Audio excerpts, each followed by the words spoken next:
기침은 그냥 감기가 아닐 수도 있습니다. 특히 밤에 심해지는 기침, 누런 가래가 계속 나온다면 폐와 기관지가 이미 지쳐 있다는 신호일 수 있습니다. 약으로도 해결 안 됐던 분들, 오늘 영상 절대 넘기지 마세요. 기침이 멈추지 않는 밤, 강영순 씨의 기적 같은 회복 이야기. 새벽 3시, 멈추지 않는 기침 강영순 씨의 절박한 순간. 새벽 3시 12분.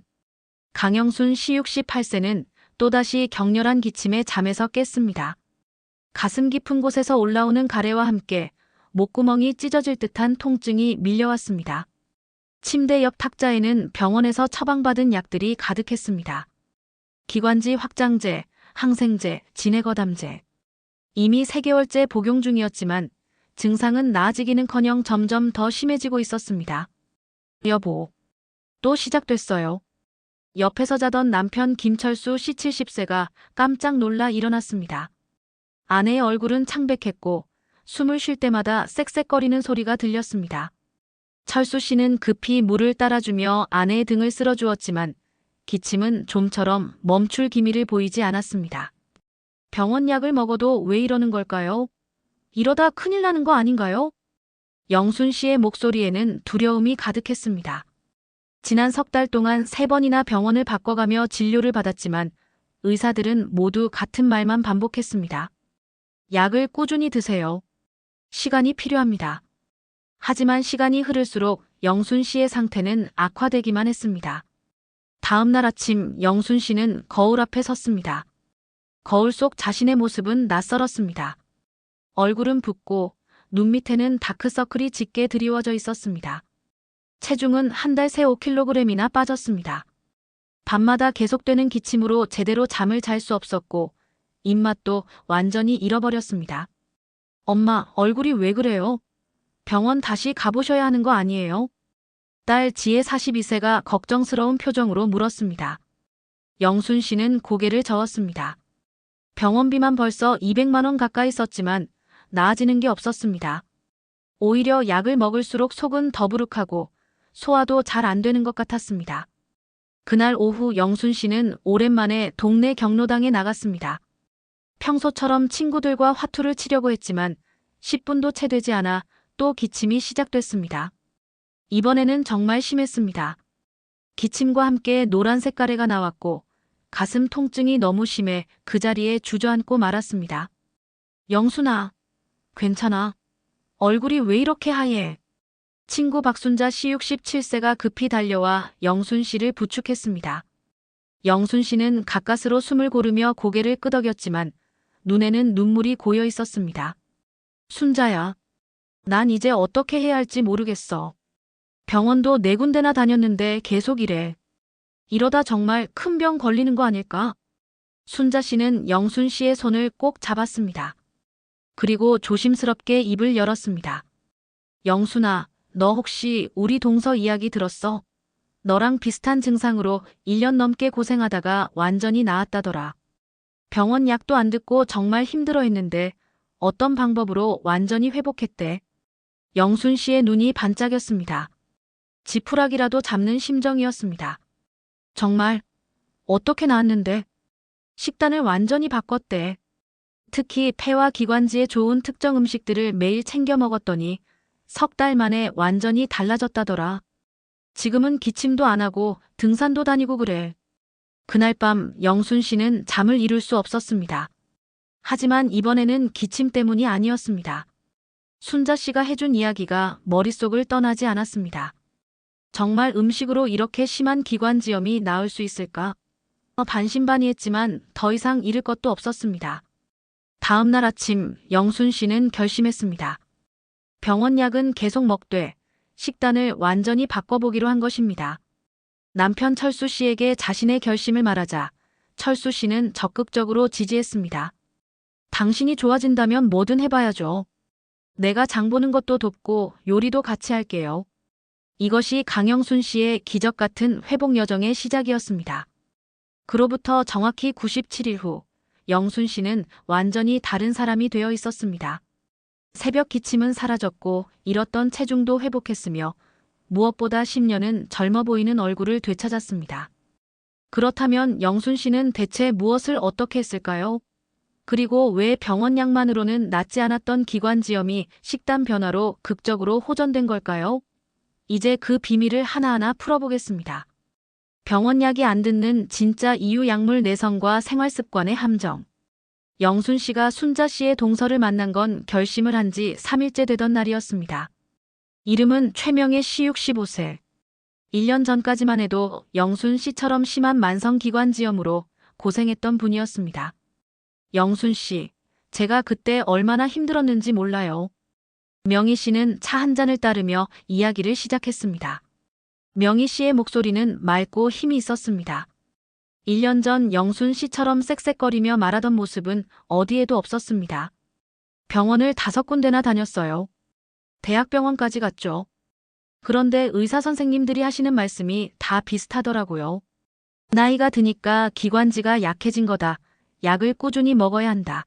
관리를 잘해야 한다. 그래서 약을 정말 열심히 먹었어요. 아침, 점심, 저녁, 자기 전까지. 영순 씨는 고개를 끄덕이며 공감했습니다. 자신도 똑같은 경험을 하고 있었으니까요. 그런데 이상한 거 있잖아요. 약을 먹을 때는 좀 나은 것 같다가도 시간이 지나면 또 똑같아지는 거예요. 아니, 오히려 더 심해지는 것 같기도 하고요. 제가 나중에 알았는데 이게 약물 내성이라는 거더라고요. 명희 씨가 꺼낸 노트에는 빽빽하게 메모가 적혀 있었습니다. 병원을 다니면서 그리고 스스로 공부하면서 정리한 내용들이었습니다. 우리 몸은 똑똑해요. 같은 약을 계속 먹으면 처음에는 효과가 있다가도 나중에는 그 약에 적응해버려요. 특히 항생제는 더 심하대요. 처음에는 세균을 죽이지만 시간이 지나면 세균들도 진화해서 그 항생제를 이겨내는 힘을 키운다는 거예요. 영순 씨는 충격을 받았습니다. 자신은 의사가 주는 약을 그저 믿고 먹기만 했는데 그 안에 이런 문제가 있었다니요. 그럼 약을 먹으면 안 되는 건가요? 아니에요. 급할 때는 꼭 필요해요. 특히 세균 감염이 심하거나 염증이 위험할 때는 반드시 병원 치료를 받아야 해요. 문제는 그 다음이에요. 명희 씨는 자신이 깨달은 핵심을 설명하기 시작했습니다. 약은 증상을 억제할 수는 있어요. 하지만 근본 원인을 해결하지는 못해요. 왜 기관지염이 생겼을까요? 왜 자꾸 재발할까요? 이게 더 중요한 거예요. 명희 씨가 종이에 그림을 그리기 시작했습니다. 기관지와 폐를 간단하게 그린 다음 여러 화살표를 그려 넣었습니다. 제가 전문가한테 들은 이야기예요. 만성기관지염이 계속되는 이유는 크게 5가지래요. 첫째, 기관지 점막의 지속적인 손상. 담배를 피우거나 미세먼지를 많이 마시거나 찬 공기에 자주 노출되면 기관지, 점막이 상처를 입어요. 이 상처가 아물지 않으면 계속 염증이 생기는 거예요. 약으로 일시적으로 염증을 줄일 수는 있지만 상처 자체를 치유하지는 못해요. 둘째, 면역력 저하. 나이가 들면 자연스럽게 면역력이 떨어져요. 여기에 스트레스, 수면 부족, 영양 불균형이 더해지면 더 심해지죠. 면역력이 약하면 작은 세균이나 바이러스에도 쉽게 감염돼요. 그리고 한번 감염되면 회복도 느려요. 셋째, 잘못된 식습관. 명희 씨는 이 부분을 특히 강조했습니다. 영순 씨, 평소에 뭘 드세요? 영순 씨는 잠시 생각했습니다. 아침에는 보통 흰 쌀밥에 김치찌개, 점심에는 국수나 칼국수, 저녁에는 된장찌개나 고등어구이. 평범한 한국 노인의 식단이었습니다. 보통 그냥 먹고 싶은 거 먹었어요. 특별히 가리지는 않았고요. 바로 그게 문제였어요. 저도 그랬거든요. 뜨거운 국물을 좋아해서 매일 찌개를 먹었고 커피도 하루에 3~4잔씩 마셨어요. 그리고 빵이나 과자도 자주 먹었죠. 그런데 이런 음식들이 기관지를 더 자극하고 가래를 더 많이 만든대요. 영순 씨는 깜짝 놀랐습니다. 자신도 매일 아침 뜨거운 국물로 시작했고 커피는 하루 3잔은 기본이었습니다. 넷째, 수분 부족. 물을 충분히 안 마시면 가래가 끈적끈적해져요. 그러면 배출이 안 되고 기관지에 계속 쌓여서 염증을 악화시켜요. 전문가들은 하루에 최소 1.5리터는 마셔야 한다고 해요. 다섯째, 환경 요인과 생활 습관. 실내가 너무 건조하거나 환기를 안 하거나 급격한 온도 변화에 노출되면 기관지가 더 예민해져요. 그리고 밤늦게 자거나 스트레스를 많이 받으면 몸의 회복 능력이 떨어지죠. 명희 씨는 이 모든 내용을 정리하며 말했습니다. 약은 이 5가지 중에서 겨우 하나, 즉 염증을 일시적으로 줄이는 것만 해요. 나머지 4가지는 우리가 직접 해결해야 해요. 특히 식습관은 정말 중요해요. 제가 회복할 수 있었던 가장 큰 이유가 바로 식단을 완전히 바꾼 거였어요. 영순 씨는 메모를 하며 물었습니다. 그럼 구체적으로 어떤 음식을 먹어야 하나요? 그걸 지금부터 말씀드릴게요. 하지만 그 전에 한 가지 더 이해하셔야 할 게 있어요. 바로 기관지염과 천식의 관계예요. 3. 기관지염과 천식의 공통 뿌리 만성염증의 악순환. 명희 씨는 다시 차를 따르며 이야기를 이어갔습니다. 영순 씨, 혹시 밤에 숨쉬기가 힘들 때가 있으세요? 가슴이 답답하고 쌕쌕거리는 소리가 나고요. 영순 씨는 고개를 끄덕였습니다. 특히 새벽에 그런 증상이 심했습니다. 의사 선생님이 천식 기운도 있다고 하셨어요. 그래서 천식약도 같이 처방받았고요. 저도 똑같았어요.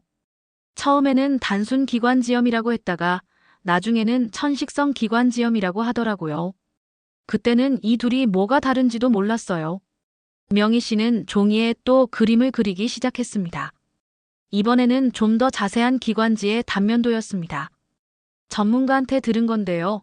기관지염과 천식은 사실 뿌리가 같대요. 둘 다 만성염증이 문제라는 거예요. 기관지염의 메커니즘. 기관지염은 기관지, 점막에 염증이 생긴 거예요. 세균이나 바이러스에 감염되거나 자극적인 물질을 흡입하면 우리 몸이 방어 반응을 일으켜요. 백혈구들이 모여들고 염증 물질이 분비되고 그 과정에서 점막이 붓고 가래가 많이 생기는 거죠. 급성 기관지염은 보통 12주면 나아요. 하지만 만성 기관지염은 3개월 이상, 2년 연속으로 증상이 계속되는 거예요. 이렇게 되면 기관지 점막이 계속 손상되고 두꺼워지고 딱딱해져요. 그러면 가래 배출도 어려워지고 호흡도 힘들어지죠. 천식의 메커니즘. 천식은 기관지가 과민하게 반응하는 거예요. 알레르기 물질이나 찬 공기, 운동, 스트레스 같은 자극에 기관지가 갑자기 좁아져요. 기관지 주변 근육이 수축하고 점막이 부어오르고 가래가 많이 생기면서 숨쉬기가 힘들어지는 거죠. 중요한 건 천식도 근본적으로는 만성염증이라는 거예요. 기관지에 계속 염증이 있으니까 작은 자극에도 과하게 반응하는 거래요. 영순 씨가 물었습니다. 그럼 둘이 같이 올 수도 있나요? 바로 그거예요. 만성 기관지염이 오래되면 천식으로 발전할 수 있어요. 반대로 천식이 있으면 기관지염에도 잘 걸려요. 왜냐하면 기관지가 이미 약해져 있으니까요. 명희 씨는 자신의 경험을 들려주었습니다. 제가 그랬어요. 처음에는 그냥 감기인 줄 알았어요. 기침이 좀 오래가는 감기. 그런데 한 달이 지나도 안 낫더라고요. 병원에 갔더니 급성 기관지염이래요. 약 먹고 일주일쯤 지나니까 좀 나은 것 같았어요. 그런데 한 달 후에 또 기침이 시작됐어요. 이번에는 더 심했죠. 또 병원 가고 약 먹고. 이게 계속 반복됐어요. 6개월쯤 지나니까 밤에 숨쉬기가 힘들어지기 시작했어요. 그때 의사 선생님이 폐 기능 검사를 해보자고 하시더라고요. 검사 결과 천식 초기 증상이 나타났대요. 기관지염이 계속되면서 기관지가 과민해진 거죠. 그때부터는 천식약까지 추가로 먹었어요. 기관지 확장제, 스테로이드 흡입제. 영순 씨는 자신의 상황과 너무 비슷해서 소름이 돋았습니다. 그럼 이 악순환을 끊으려면 어떻게 해야 하나요? 명희 씨의 표정이 진지해졌습니다. 염증의 뿌리를 없애야 해요. 약은 증상만 완화시켜요. 하지만 염증의 근본 원인은 우리 몸 안에 있어요. 만성 염증의 3가지 원인. 첫째, 활성산소예요. 우리 몸에서 에너지를 만들 때 자연스럽게 생기는 건데 이게 많아지면 세포를 손상시켜요. 특히 기관지 점막 세포가 약해지죠. 나이가 들수록 스트레스를 받을수록 불규칙한 생활을 할수록 활성산소가 많아져요. 둘째, 면역 불균형이에요. 우리 면역 체계에는 공격하는 면역세포와 진정시키는 면역세포가 있어요. 이 균형이 깨지면 몸이 자기 자신을 공격해요. 알레르기나 자가 면역 질환이 그런 거예요. 기관지염이나 천식도 면역 불균형과 관련이 깊대요. 셋째, 장 건강이에요. 이게 제일 신기했어요. 면역세포의 70%가 장에 있대요. 장이 건강하지 않으면 면역력이 떨어지고 염증이 잘 생긴대요. 그래서 장 건강이 기관지 건강과도 연결되는 거예요. 영순 씨는 열심히 메모하며 물었습니다. 그럼 이 세 가지를 해결하는 음식이 있나요? 바로 그거예요. 명희 씨의 얼굴이 환해졌습니다. 제가 먹은 음식들이 바로 이 세 가지를 동시에 해결하는 음식들이었어요. 활성산소를 없애고 면역 균형을 맞추고 장을 건강하게 만드는 음식들이요. 하지만 그 전에 한 가지 더 알아야 할 게 있어요. 가래 색깔이요. 가래 색깔을 보면 지금 우리 폐와 기관지 상태가 어떤지 알 수 있거든요. 가래색으로 읽는 폐의 신호 당신의 기관지는 지금 어떤 상태인가요? 명희 씨는 티슈를 꺼내 테이블 위에 놓으며 말했습니다. 영순 씨, 요즘 가래가 어떤 색이에요? 영순 씨는 잠시 머뭇거렸습니다. 이런 걸 말하기가 좀 부끄러웠지만 명희 씨의 진지한 표정에 솔직하게 대답했습니다. 노란색이요. 가끔은 초록빛이 도는 것 같기도 하고요. 특히 아침에 일어났을 때 진해요. 명희 씨는 고개를 끄덕이며 자신이 준비해온 자료를 펼쳤습니다. 여러 가지 색깔의 가래 사진과 설명이 적혀 있었습니다. 전문가한테 들었는데 가래 색깔은 우리 몸이 보내는 신호래요. 색깔별로 의미가 다 다르다고 해요. 투명하거나 흰색 가래. 이건 정상이거나 가벼운 상태예요. 감기 초기나 알레르기성 기관지염일 때 이런 가래가 나와요. 주로 바이러스 감염이나 자극 때문이고 크게 걱정할 필요는 없대요. 물을 많이 마시고 휴식을 취하면 대부분 좋아진대요. 노란색 가래. 명희 씨가 영순 씨를 보며 말했습니다. 영순 씨처럼 노란색 가래가 나오면 세균 감염이 시작됐다는 신호예요. 우리 몸의 백혈구가 세균과 싸우면서 죽은 세포들이 섞여서 노란색이 되는 거래요. 2단계에서는 병원 치료가 필요할 수 있어요. 특히 항생제가 필요할 수도 있죠. 하지만 동시에 식단 관리도 시작해야 해요. 면역력을 높이고 염증을 줄이는 음식을 먹기 시작하는 거죠. 초록색 가래. 초록빛이 도는 가래는 더 심한 세균 감염이에요. 특히 녹농균 같은 특정 세균에 감염됐을 때 이런 색이 나온대요. 이 상태가 되면 반드시 병원에 가야 해요. 제가 한때 이 상태였어요. 그때는 정말 무서웠죠. 의사 선생님이 즉시 강한 항생제를 처방해 주셨어요. 일주일 동안 집중 치료를 받았죠. 갈색이나 빨간색 피가 섞인 가래. 명희 씨의 표정이 더욱 심각해졌습니다. 갈색 가래는 오래된 피가 섞인 거예요. 기관지 점막이 심하게 손상됐거나 만성 기관지염이 오래된 경우예요. 담배를 오래 피운 사람들에게 자주 나타난대요. 빨간색, 즉 선홍색 피가 섞인 가래는 더 위험해요. 기관지나 폐에 출혈이 있다는 거거든요. 이건 절대 무시하면 안 돼요. 폐결핵, 폐암, 기관지 확장증 같은 심각한 질환의 신호일 수 있으니까요. 영순 씨는 가슴이 철렁했습니다. 다행히 자신의 가래에는 피가 계속 오후 756 섞이지 않았지만 노란색이 점점 진해지고 있었습니다. 그럼 가래 색깔이 다시 투명해질 수 있나요? 물론이죠. 제가 그랬으니까요. 명희 씨는 자신 있게 말했습니다. 저는 한때 초록색 가래가 나왔어요. 항생제 치료를 받으면서 노란색으로 변했고 그 후 식단을 바꾸고 석 달쯤 지나니까 점점 연해지더라고요. 지금은 거의 투명해요. 기침도 거의 안 하고요. 가래 색깔 변화로 보는 회복 과정. 명희 씨는 자신의 회복 일지를 보여주었습니다. 날짜별로 가래 색깔과 양을 기록한 표였습니다. 처음 한 달은 항생제를 먹으면서 색깔이 초록색에서 노란색으로 변했어요. 그 다음 한 달은 노란색이 유지됐죠. 약을 먹어도 색깔이 그대로여서 걱정했어요. 하지만 식단을 바꾸고 나서 3주째부터 변화가 시작됐어요. 노란색이 점점 연해지기 시작한 거예요. 2개월째에는 연한 노란색에서 흰색에 가까워졌고 3개월째에는 거의 투명해졌어요. 가장 신기했던 건 가래의 양도 줄어든 거예요. 처음에는 하루 종일 가래가 끓었는데 나중에는 아침에 조금 나오는 정도로 줄었어요. 영순 씨는 희망을 느꼈습니다.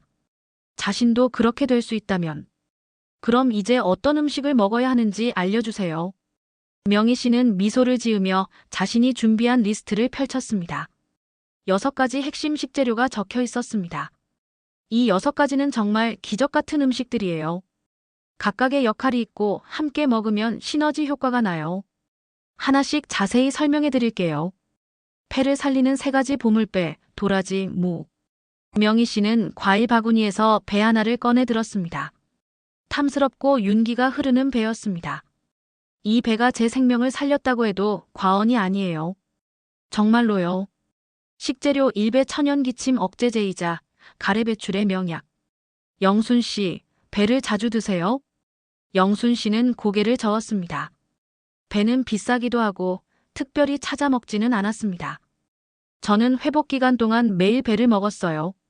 생으로도 먹고 배즙으로도 만들어 먹고 배숙으로도 만들어 먹었죠. 배가 왜 좋은지 아세요? 명희 씨는 배를 반으로 잘라 보여주며 설명했습니다. 배의 핵심 성분들. 첫째, 루테올린이라는 성분이에요. 이게 천연 항염증 물질이래요. 기관지 점막의 염증을 줄여주고 가래를 만드는 것을 억제해요. 실제로 한 연구에서 루테올린이 염증 유발 물질의 생성을 60% 이상 줄였다는 결과가 있대요. 둘째, 소르비톨이에요. 이건 천연 완화제 역할을 해요. 장 건강을 도와주죠. 아까 말했잖아요. 장 건강이 면역력과 직결된다고요. 배를 먹으면 변비도 해소되고 장내 환경이 좋아져요. 셋째, 식이섬유가 풍부해요. 배 하나에 하루 필요량의 약 24%가 들어있대요. 식이섬유는 장에서 유익균의 먹이가 되고 유해물질을 흡착해서 배출해요. 면역세포의 70%가 장에 있으니까 장이 건강하면 면역력이 올라가는 거죠. 넷째, 칼륨이 많아요. 칼륨은 체내 수분 균형을 맞춰줘요. 가래가 너무 끈적하면 배출이 안 되잖아요. 배의 칼륨이 수분 대사를 도와서 가래를 묽게 만들어줘요. 영순 씨가 물었습니다. 그럼 하루에 몇 개를 먹어야 하나요? 저는 하루에 배 1개를 먹었어요. 아침에 반 개는 생으로 먹고 저녁에 반 개는 배숙으로 만들어 먹었죠. 특히 배숙이 좋았어요. 명희 씨의 특별한 배숙 레시피. 배 1개를 깨끗이 씻어서 꼭지 부분을 자르고 속을 파내요. 거기에 대추 2개, 생강편 2-3조각, 꿀 1숟가락을 넣어요. 그리고 찜통에 40분 정도 쪄요. 이렇게 만든 배숙을 자기 전에 먹으면 밤의 기침이 확 줄어들어요. 저는 이걸 먹기 시작한 지 일주일 만에 새벽 기침이 절반으로 줄었어요. 배의 과육도 먹고 안에 고인즙도 다 마셨어요. 특히 그 즙이 진짜 약이에요. 단맛도 있고 목도 부드러워지고 가래도 잘 나오고요. 식재료 이 도라지 기관지 청소 부위자 면역력 강화제. 명희 씨는 다음으로 말린 도라지를 꺼냈습니다. 도라지는 우리나라 전통 약재잖아요. 옛날부터 기침에 좋다고 했는데 과학적으로도 증명된 거래요. 도라지의 놀라운 효능. 도라지에는 사포닌이라는 성분이 있어요. 이게 정말 대단해요. 첫째, 가래를 묽게 만들어줘요. 끈적한 가래가 묽어지면 기침할 때 쉽게 나오잖아요. 도라지 사포닌이 바로 그걸 해줘요. 둘째, 기관지 섬모 운동을 활발하게 만들어요.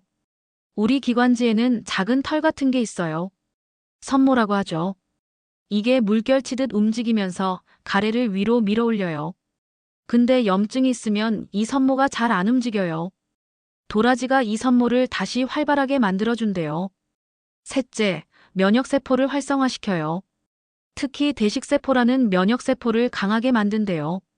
이 세포가 세균이나 바이러스를 잡아먹거든요. 한 연구에서 도라지 추출물을 먹인 쥐의 대식세포 활성이 40% 이상 증가했대요. 넷째, 항산화 효과가 있어요. 아까 말한 활성산소를 없애주는 거죠. 도라지에는 폴리페놀과 플라보노이드가 풍부한데 이것들이 강력한 항산화 물질이래요. 영순 씨는 점점 흥미가 생겼습니다. 도라지는 어떻게 먹었어요? 명희 씨의 도라지 활용법. 저는 도라지를 3가지 방법으로 먹었어요. 첫째, 도라지차예요. 말린 도라지 20지 정도를 물 1리터에 넣고 30분 정도 끓여요. 은은한 단맛과 쌉싸름한 맛이 나는데 이게 하루 종일 마시기 좋아요. 저는 보온병에 담아서 수시로 마셨어요. 둘째, 도라지 무침이요. 생 도라지를 사서 껍질을 벗기고 소금물에 주물러 쓴맛을 뺀 다음 고추장 양념으로 무쳐 먹었어요. 반찬으로 먹으니까 부담 없고 좋더라고요. 셋째, 도라지 배즙이요. 이건 정말 강력했어요. 도라지와 배를 같이 갈아서 즙을 내면 둘의 효과가 시너지를 내요. 배의 루테올린과 도라지의 사포닌이 만나면 가래 배출 효과가 배가 된대요. 하루에 도라지차 3잔, 도라지 무침 1접시, 도라지 배즙 1컵. 이렇게 먹었더니 정말 가래가 확 줄었어요. 2주 만에 체감할 수 있었어요. 식재료 산무자연의 항생제이자 해독제. 명희 씨는 이번에는 큼직한 무를 테이블에 올렸습니다. 무는 정말 저평가된 식품이에요. 이렇게 싸고 흔한 채소가 이렇게 강력한 약이 될 줄은 몰랐어요. 무에 숨겨진 치유력. 무에는 이소티오시아네이트라는 성분이 있어요. 이게 천연 항균 물질이래요. 세균의 성장을 억제하고 특히 호흡기 감염을 일으키는 세균에 효과가 있대요. 한 실험에서 무 추출물이 폐렴을 일으키는 세균의 성장을 80% 이상 억제했다는 결과가 있어요. 항생제만큼은 아니어도 꾸준히 먹으면 세균 감염 예방에 도움이 된다는 거죠. 또 무에는 디아스타제라는 소화 효소가 있어요. 이게 소화를 도와주고 가래와 노폐물을 분해해요. 그래서 무를 먹으면 가래가 더 잘 나와요. 비타민C도 풍부해요. 무 백지의 하루 필요량의 약 18%가 들어있대요. 비타민C는 면역세포를 강화하고 점막을 튼튼하게 만들어요. 기관지 점막이 강해지면 세균이나 바이러스가 침투하기 어려워지죠. 영순 씨가 물었습니다. 무는 생으로 먹어야 하나요? 익혀 먹어야 하나요? 둘 다 좋아요. 하지만 목적에 따라 다르게 먹으면 더 효과적이에요. 명희 씨의 무 활용법. 생무는 이소티오시아네이트와 비타민C가 그대로 살아있어요. 저는 아침에 무를 얇게 썰어서 꿀에 재워뒀다가 그 즙을 마셨어요. 무 200지 정도를 썰어서 꿀 3숟가락과 섞은 다음 1시간 정도 두면 즙이 나와요. 이걸 아침 공복에 마시면 정말 좋아요. 익힌 무는 소화가 더 잘 돼요. 무국, 무조림, 무찜. 여러 방법으로 먹었어요. 특히 무와 배를 같이 넣고 끓인 국이 좋았어요. 무의 칼칼한 맛과 배의 단맛이 조화를 이루고 효능도 배가 됐어요. 그리고 무즙도 자주 마셨어요. 무를 강판에 갈아서 즙을 내는데 여기에 배즙을 섞으면 맛도 좋아지고 효과도 좋아져요. 명희 씨는 잠시 숨을 고르며 말했습니다. 이 3가지, 배, 도라지, 무만 제대로 먹어도 기관지가 확 좋아져요. 저는 이것들을 매일 빠짐없이 먹었어요. 한 달쯤 지나니까 기침이 눈에 띄게 줄었고 2달쯤 지나니까 가래 색깔이 변하기 시작했어요. 하지만 이것만으로는 부족해요. 3가지를 더 추가해야 해요. 생강, 들기름, 대추요. 이것들은 앞에 3가지를 더 강력하게 만들어주는 보조제 같은 거예요. 회복을 가속화하는 3가지 촉매 생강, 들기름, 대추. 명희 씨는 작은 도마에 생강을 올려놓고 잘게 썰기 시작했습니다. 알싸한 향이 퍼졌습니다. 식재료 사생강 염증을 잡는 천연 소염제. 생강은 정말 대단한 식품이에요. 수천 년 동안 약으로 쓰였는데 현대 과학이 그 이유를 밝혀낸 거예요. 생강의 치유 메커니즘. 생강의 핵심은 진저롤과 쇼가올이라는 성분이에요. 이 두 성분이 강력한 항염증 효과를 가지고 있어요. 진저롤은 염증을 일으키는 물질의 생성을 차단해요. 특히 COX-1이라는 효소를 억제하는데 이게 바로 소염 진통제가 하는 일이에요. 그러니까 생강이 천연 소염제인 셈이죠. 쇼가올은 생강을 가열하거나 말릴 때 더 많이 생겨요. 이게 진저롤보다 항염 효과가 더 강해요. 그래서 생강차를 끓여 마시면 더 효과적인 거예요. 한 연구에서 생강 추출물이 천식 환자의 기관지 염증을 크게 줄였다는 결과가 있어요. 특히 알레르기성 염증 반응을 억제하는 효과가 뛰어났대요. 또 생강은 몸을 따뜻하게 해요. 혈액순환이 좋아지면 면역세포들이 더 활발하게 움직여요. 그리고 기관지로 가는 혈류도 증가해서 회복이 빨라지죠. 영순 씨가 걱정스럽게 물었습니다. 저는 위가 약한데 생강이 너무 매운 거 아닌가요? 좋은 질문이에요.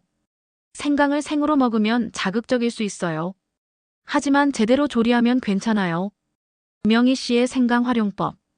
저는 생강을 3가지 방법으로 먹었어요. 첫째, 생강차예요. 생강 30지 정도를 얇게 썰어서 물 1리터와 함께 20분 정도 약불에 끓여요. 여기에 꿀이나 대추를 넣으면 맛도 좋아지고 위 자극도 줄어들어요. 이걸 하루 34잔 마셨어요. 둘째, 생강 배즙이요. 배즙에 생강즙을 조금 섞어요. 생강 10지, 배 200지 정도의 비율이면 적당해요. 생강이 너무 많으면 자극적이니까 조금만 넣는 게 중요해요. 셋째, 요리에 넣었어요. 묵국을 끓일 때, 찜을 할 때 생강편을 넣었어요. 비린내도 잡아주고 약효도 더해지고 일석이조였죠. 중요한 건 생강을 공복에 먹지 않는 거예요. 식후에 먹거나 다른 음식과 함께 먹으면 위 자극이 없어요. 식재료 오들기름 오메가-3에 보고 염증을 진정시키는 기름. 명희 씨는 작은 병에 담긴 들기름을 보여주었습니다. 이게 정말 저한테는 게임 체인저였어요. 들기름을 먹기 시작하면서 회복 속도가 확 빨라졌어요. 들기름의 비밀, 오메가-3 지방산. 들기름에는 알파-리놀렌산이라는 오메가-3 지방산이 엄청 많아요. 함량이 5060%나 된대요.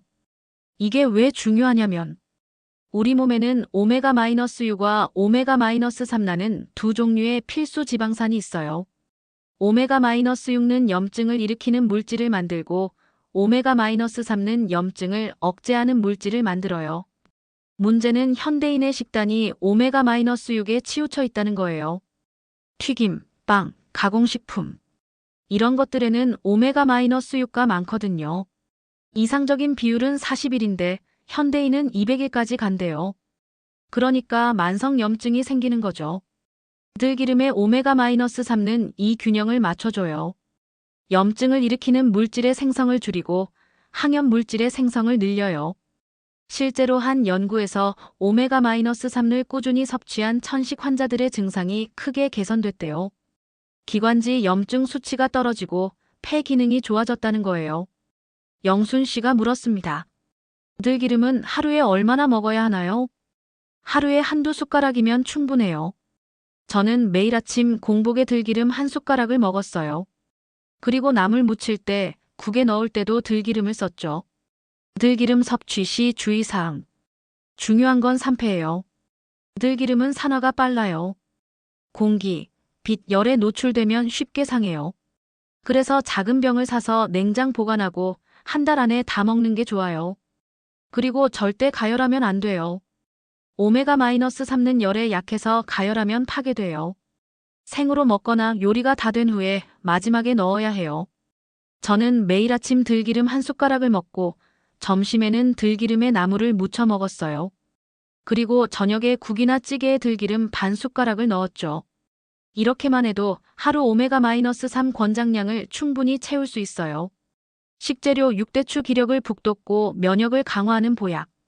명희 씨는 마지막으로 대추 몇 알을 꺼냈습니다. 대추는 우리 할머니들이 늘 보약이라고 하셨잖아요. 그게 그냥 하는 말이 아니었어요. 대추의 면역 강화 효과. 대추에는 다당류라는 성분이 있어요. 이게 면역세포를 활성화시킨대요. 특히 T세포와 B세포라는 면역세포의 기능을 높여준대요. 한 연구에서 대추 추출물을 먹인 실험동물의 면역세포 활성이 35% 이상 증가했대요. 그리고 염증 반응도 크게 줄었고요. 대추에는 또 베타-카로틴, 비타민C, 플라보노이드 같은 항산화 물질이 풍부해요. 이것들이 활성산소를 없애주죠. 그리고 대추는 기를 보한다고 하잖아요. 한의학적으로는 기혈을 보충한다는 건데 현대의학적으로는 에너지 대사를 돕는다는 거예요. 만성기관지염으로 지쳤을 때 대추가 체력 회복을 도와줘요. 명희 씨의 대추 활용법. 저는 대추를 거의 매일 먹었어요. 하루에 57알 정도요. 첫째, 대추차를 끓였어요. 대추 10알 정도를 물 1리터에 넣고 30분 정도 끓이면 은은한 단맛이 나는 차가 돼요. 여기에 생강 몇 조각을 넣으면 더 좋아요. 둘째, 배숙이나 생강차를 만들 때 대추를 같이 넣었어요. 대추의 단맛이 다른 재료들의 쓴맛이나 매운맛을 중화시켜주고 효능도 더해지고요. 셋째, 그냥 간식으로 먹었어요. 오후에 출출할 때 대추 20씨알을 먹으면 든든하고 좋더라고요. 대추는 당분이 있으니까 당뇨가 있으신 분들은 조심해야 해요. 하지만 저는 괜찮았고 대추 덕분에 기력이 많이 회복됐어요. 명희 씨는 6가지 재료를 모두 테이블 위에 펼쳐놓고 말했습니다. 배, 도라지, 무, 생강, 들기름, 대추. 이 6가지가 제 회복의 핵심이었어요. 하지만 이것만큼 중요한 게 또 있어요. 바로 피해야 할 음식들이에요. 아무리 좋은 걸 먹어도 나쁜 걸 계속 먹으면 소용없어요. 이제 절대 피해야 할 음식들을 말씀드릴게요. 절대 피해야 할 음식 기관지의 적들. 명희 씨의 표정이 진지해졌습니다. 영순 씨, 제가 가장 후회하는 게 뭔지 아세요? 좋은 음식을 너무 늦게 알았다는 것도 있지만 더 큰 문제는 나쁜 음식을 계속 먹었다는 거예요. 영순 씨는 긴장하며 물었습니다. 어떤 음식들인데요? 1. 유제품 가래의 주범. 첫 번째는 우유, 치즈, 요구르트 같은 유제품이에요. 영순 씨는 깜짝 놀랐습니다. 매일 아침 우유를 마시고 있었거든요. 건강에 좋다고 생각했는데 유제품 자체가 나쁜 건 아니에요. 하지만 기관지염이나 천식이 있을 때는 피해야 해요. 왜냐하면 유제품이 가래를 더 끈적하고 많이 만들거든요. 우유에는 카제인이라는 단백질이 있어요. 이게 소화되면서 점액 분비를 증가시켜요. 특히 기관지에 이미 염증이 있을 때 우유를 마시면 가래가 더 끈적해지고 배출이 어려워져요. 제가 그랬어요. 매일 아침 우유를 마셨는데 식후에 꼭 가래가 끓었어요. 그때는 몰랐죠. 우유 때문이라는 걸. 유제품을 끊고 나서 일주일 만에 가래 양이 확 줄었어요. 2. 찬 음식과 아이스크림. 찬 음식, 특히 아이스크림은 기관지의 최악이에요. 계속 오후 758기관지는 온도에 민감해요. 찬 음식이 들어가면 기관지가 수축하고 혈류가 감소해요. 그러면 면역세포들이 제대로 일을 못하죠. 또 찬 음식은 기관지, 점막을 자극해서 기침을 유발해요. 특히 천식 기운이 있으면 찬 음식 하나로도 발작이 올 수 있어요. 저는 여름에도 찬 음료를 마시지 않았어요. 모든 음료를 미지근하거나 따뜻하게 마셨죠. 처음에는 적응이 안 됐는데 한 달쯤 지나니까 익숙해지더라고요. 3. 튀김과 기름진 음식. 튀김, 삼겹살, 치킨. 이런 기름진 음식들도 피했어요. 기름진 음식은 염증을 악화시켜요. 특히 트랜스 지방이나 포화 지방이 많은 음식은 염증 유발 물질의 생성을 촉진해요. 한 연구에서 기름진 음식을 많이 먹는 사람들이 천식에 걸릴 확률이 40%더 높았대요. 그리고 이미 천식이 있는 사람은 증상이 더 심해졌고요. 또 기름진 음식은 소화가 안 돼요. 장에 부담을 주고 장 건강이 나빠지면 면역력도 떨어지잖아요. 4. 맵고 자극적인 음식. 고추, 고춧가루, 겨자, 와사비. 이런 자극적인 양념들도 조심해야 해요. 이런 음식들이 기관지, 점막을 직접 자극해요. 이미 염증이 있는 점막에 자극을 주면 기침이 더 심해지고 회복이 느려져요.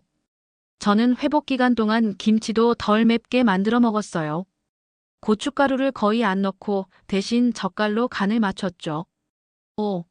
설탕과 단 음식. 빵, 과자, 케이크, 사탕. 이런 단 음식들도 문제예요. 설탕은 염증을 촉진해요.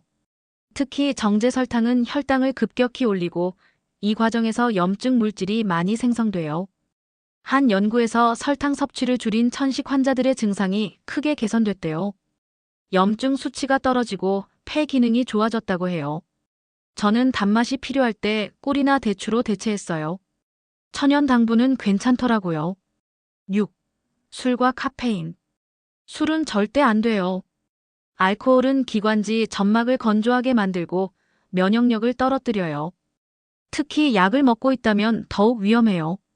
카페인도 조심해야 해요. 커피, 녹차, 홍차. 이런 것들이 이뇨작용을 해서 몸의 수분을 빼앗아가요. 수분이 부족하면 가래가 끈적해지죠. 저는 커피를 완전히 끊었어요.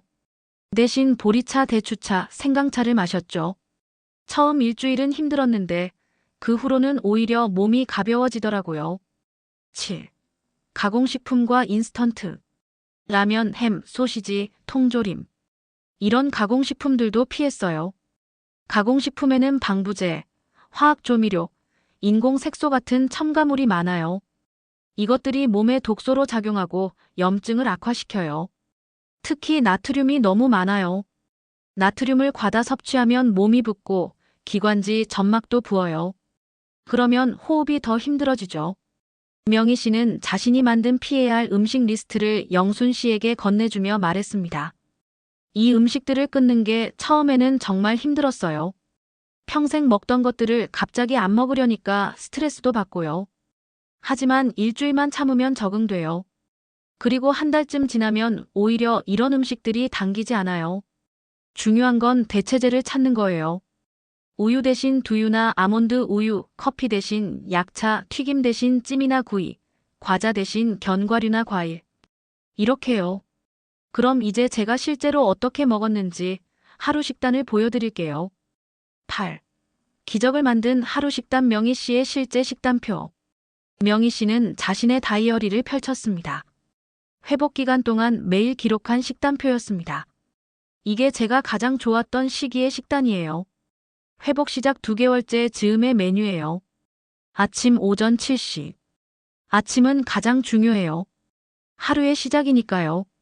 물 한 잔, 미지근한 물 300ml. 일어나자마자 물 한 잔을 마셨어요. 밤새 몸이 건조해졌으니까 수분부터 보충하는 거죠.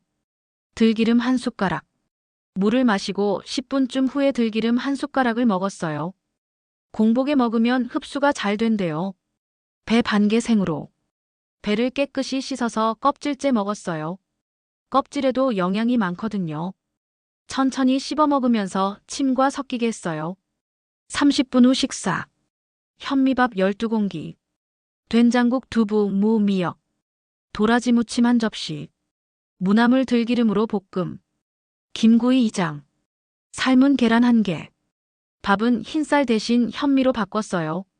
현미에는 식이섬유와 비타민 B가 많아서 면역력에 좋대요. 된장국은 매일 먹었어요. 된장의 발효 성분이 장 건강에 좋고 국물로 수분도 보충되고요. 단 뜨겁지 않게 미지근하게 먹었어요. 도라지 무침은 거의 매일 먹었어요. 반찬으로 먹으니까 부담 없더라고요. 오전 간식 오전 10시. 대추 3알. 출출할 때 대추를 먹었어요. 단맛도 있고 기력도 보충되고요. 생강대추차 1잔. 생강과 대추를 같이 끓인 차예요. 따뜻하게 마시면 몸도 따뜻해지고 좋아요. 점심 낮 12시. 식사 30분 전. 도라지 배즙 1잔, 배 200지, 도라지 20지. 배와 도라지를 갈아서 즙을 냈어요. 식전에 마시면 소화도 돕고 기관지에도 좋고요. 식사. 보리밥 12공기. 무국, 무, 미역, 생강. 구운 생선, 고등어나 갈치. 시금치나물 들기름으로 무침. 배추김치 덜 맵게. 두부조림.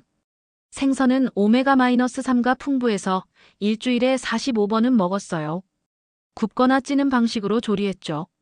나물은 들기름으로 무쳤어요. 참기름은 오메가-6가 많으니까 들기름으로 대체한 거죠. 오후 간식 오후 3시. 배 반개 생으로. 오후에도 배를 먹었어요. 하루에 배 1개는 꼭 먹으려고 했거든요. 도라지차 1잔. 도라지를 끓여서 보온병에 담아뒀다가 수시로 마셨어요. 견과류 1줌, 호두, 아몬드. 견과류도 오메가-3가 풍부해요. 단 소금 간 안 된 것으로 먹었어요. 저녁 오후 6시. 식사 30분 전. 생강무즙 1잔, 무 200지, 생강 10지, 꿀 1숟가락.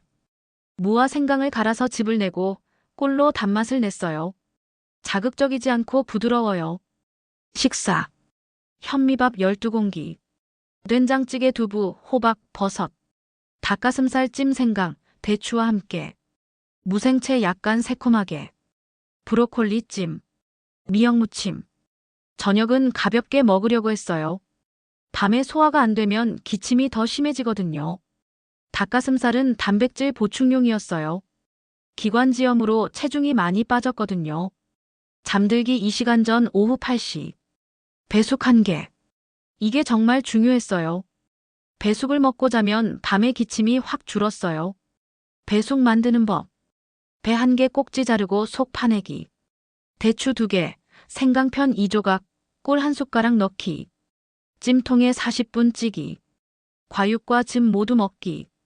배숙을 먹고 30분쯤 후에 양치하고 1시간 후에 잠자리에 들었어요. 수분 섭취. 하루 종일 물과 차를 합쳐서 2리터 정도 마셨어요. 맹물 1리터. 도라지차 500ml. 생강대추차 300ml. 보리차 200ml.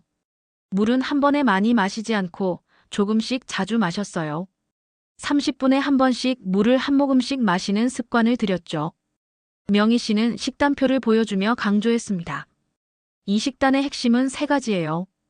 첫째, 일관성. 매일 비슷하게 먹었어요. 몸이 규칙적인 리듬에 적응하면 회복도 빨라진대요. 둘째, 균형. 탄수화물, 단백질, 지방을 골고루 먹었어요. 특히 단백질은 면역세포를 만드는 재료니까 충분히 먹어야 해요. 셋째, 적정량. 많이 먹지 않았어요. 배를 80% 정도만 채우는 느낌으로 먹었죠. 과식하면 소화의 에너지가 다 쓰여서 회복이 느려진대요. 영순 씨는 메모하다가 걱정스럽게 물었습니다. 이렇게 먹으면 준비하는 게 힘들지 않았어요? 처음 2주는 힘들었어요.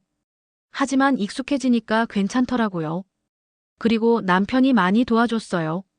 제 팁은 미리 준비하는 거예요. 주말에 도라지를 한꺼번에 손질해서 냉장고에 보관하고 생강도 미리 썰어서 얼려뒀어요. 배는 매일 아침 신선한 걸로 먹었고요. 그리고 배숙은 저녁 먹고 바로 찜통에 올려놨어요. 그럼 딱 잠들기 2시간 전에 완성되죠. 조금 번거롭긴 했지만 제 건강을 위한 거니까 기꺼이 했어요. 그리고 한 달쯤 지나니까 효과가 눈에 보이더라고요. 그때부터는 오히려 재미있어졌어요. 명희 씨는 잠시 숨을 고르고 진지한 표정으로 말했습니다. 영순 씨, 이렇게 식단을 관리하는 것도 중요하지만 절대 놓치면 안 되는 게 있어요. 바로 언제 병원에 가야 하는지를 아는 거예요.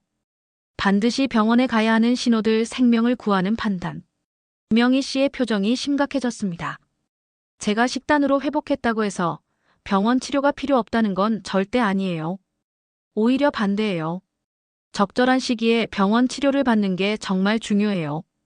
실제로 저도 회복 과정에서 2번이나 응급실에 갔었어요. 한 번은 정말 위험한 순간이었죠.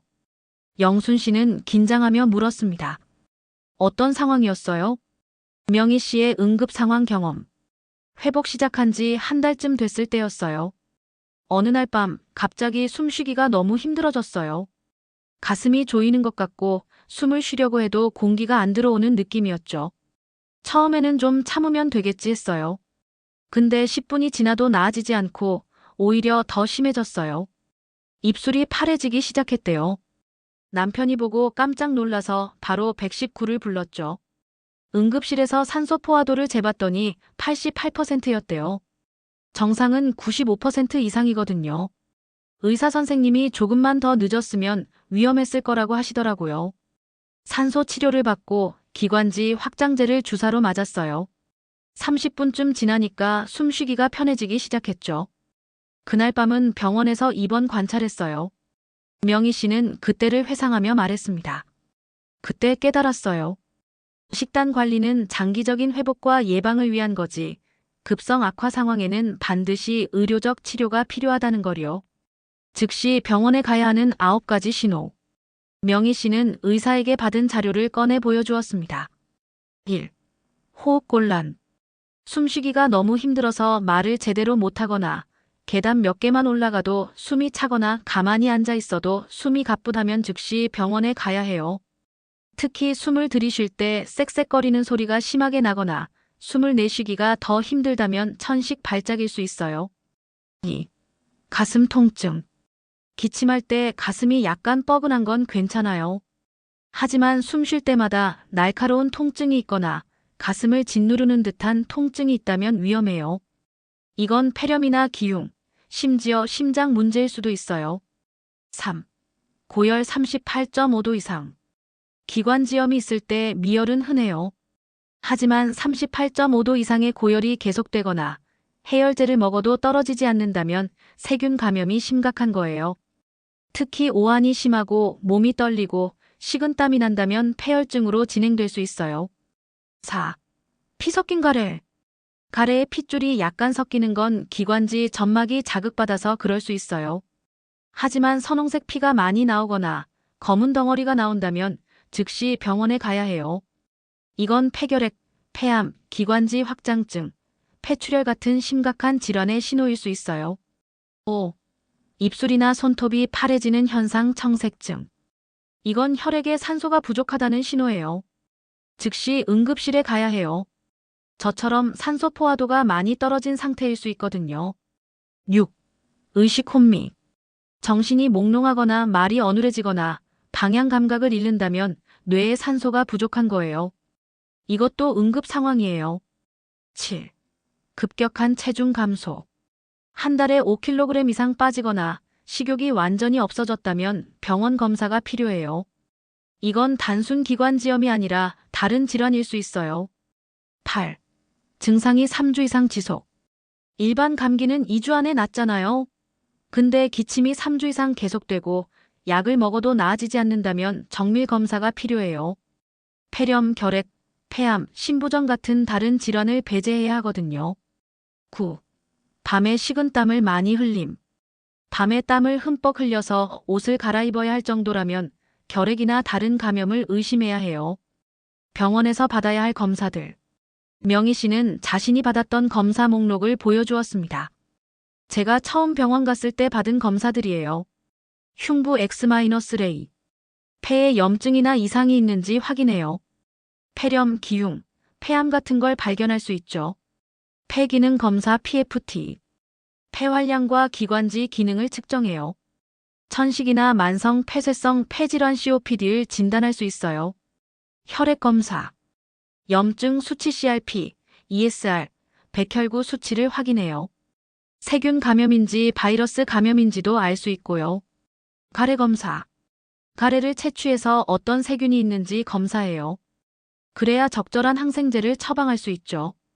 저는 이 검사들을 통해 제가 세균 감염과 천식이 같이 있다는 걸 알았어요. 그래서 항생제와 천식약을 같이 처방받았죠. 병원 치료와 식단 관리의 조화. 중요한 건 병원 치료와 식단 관리를 같이 하는 거예요.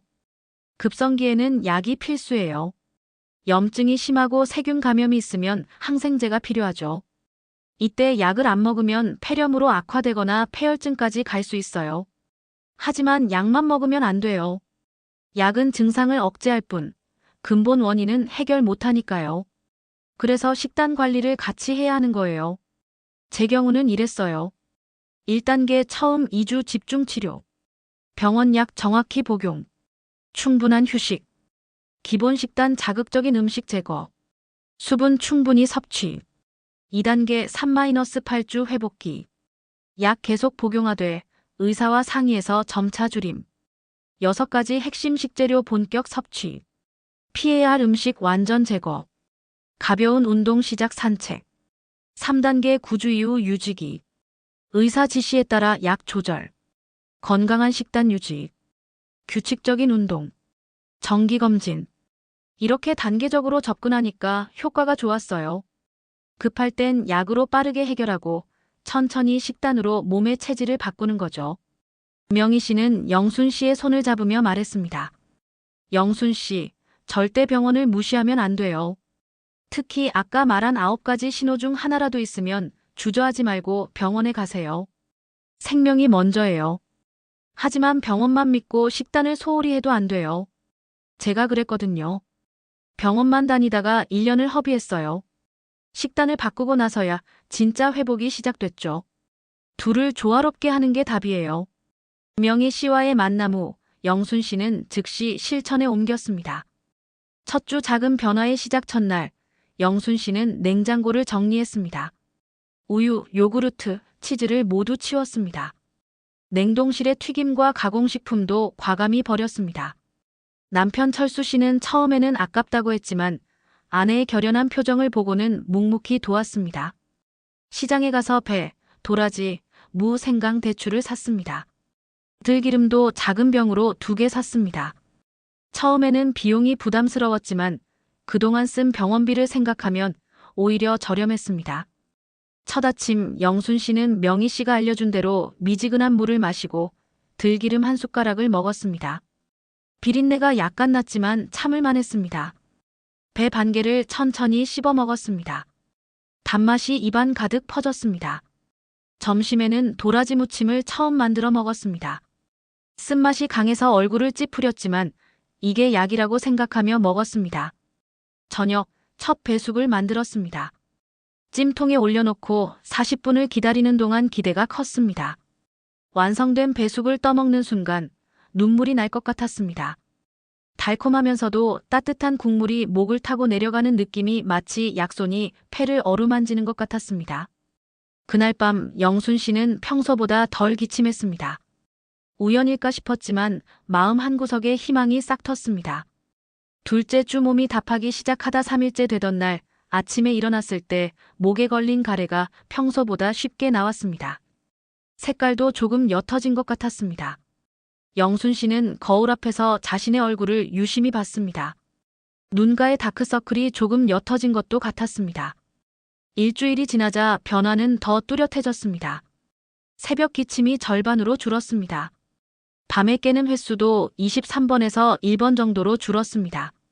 철수 씨가 여보, 요즘 좀 편해 보여라고 말했을 때 영순 씨는 처음으로 활짝 웃었습니다. 하지만 쉽지만은 않았습니다. 어느 날 저녁 딸 가족이 방문했습니다. 손녀가 할머니, 치킨 먹어요. 라고 졸랐습니다. 고소한 냄새가 코를 찔렀습니다. 침이 고였습니다. 하지만 영순 씨는 고개를 저었습니다.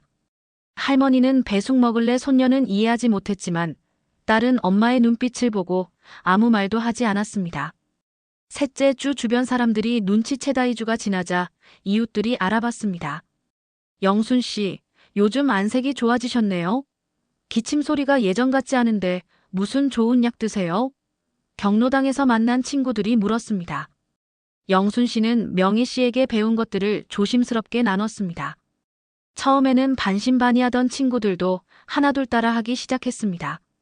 이 시기에 영순 씨는 일기를 쓰기 시작했습니다. 3월 15일 오늘 아침 가래가 투명했다. 처음이다. 3월 18일 계단 한층 올라가는데 숨이 덜 찼다. 3월 21일 오늘 하루 종일 기침을 안 했다. 기적인가? 한 달 후 병원 재방문한 달이 지났습니다. 영순 씨는 약속된 진료일에 병원을 찾았습니다. 담당 의사는 청진기를 대고 깜짝 놀랐습니다. 영순 씨, 폐소리가 많이 깨끗해졌네요. 그동안 약을 잘 드셨나 봐요? 영순 씨는 솔직하게 말했습니다. 선생님, 사실은 음식을 바꿨어요. 의사는 처음에는 의아해했지만 폐활량 검사 결과를 보고는 고개를 끄덕였습니다. 수치가 실제로 좋아진 것입니다. 뭘 하셨든 계속하세요. 약은 절반으로 줄여드릴게요. 진료실을 나오며 영순 씨는 처방전을 꼭 쥐었습니다. 약이 절반이 됐다는 것은 단순한 비용 절감이 아니었습니다. 몸이 스스로 치유되고 있다는 증거였습니다. 3달 후 일상의 회복 3개월이 지나자 영순 씨의 삶은 완전히 달라졌습니다.